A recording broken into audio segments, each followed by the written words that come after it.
Are there enough policies for businesses and chief executives to get behind Labour?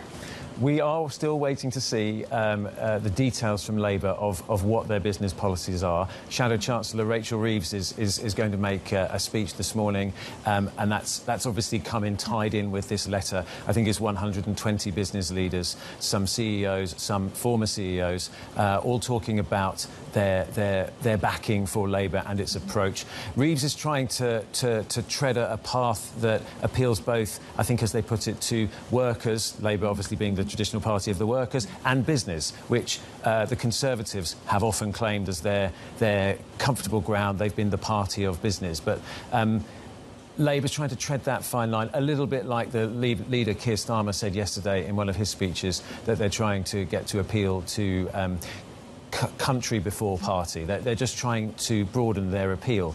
And the Tories, Adam, because they're so far behind in the polls, so what's their strategy? Well, they've come out in recent days with a couple of eye-catching policies. Over the weekend, the headlines here were dominated by a policy of introducing national service for young people. And then today, the Conservatives' new policy pledge for the election is to reduce the tax burden on pensioners, older people who could see up to, at the beginning, £100 off their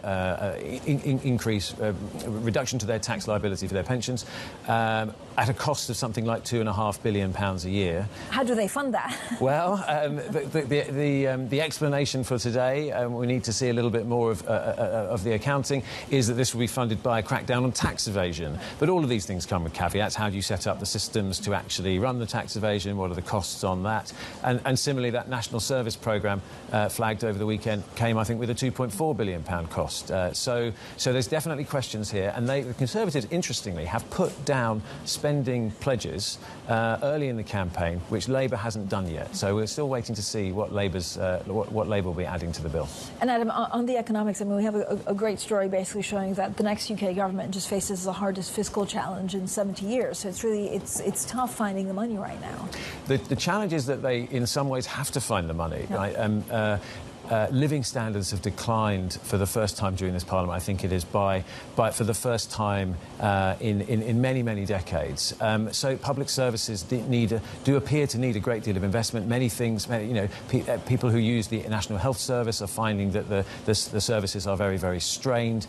There's difficulties around social care. There's difficulties in public services all over the country, and yet the current Chancellor, Jeremy Hunt, has very little fiscal headroom. The Conservatives are either going to be re-elected if they can turn around a big poll deficit, or bequeath a situation to Labour where they will have to work extremely hard and quite creatively to reboot the economy.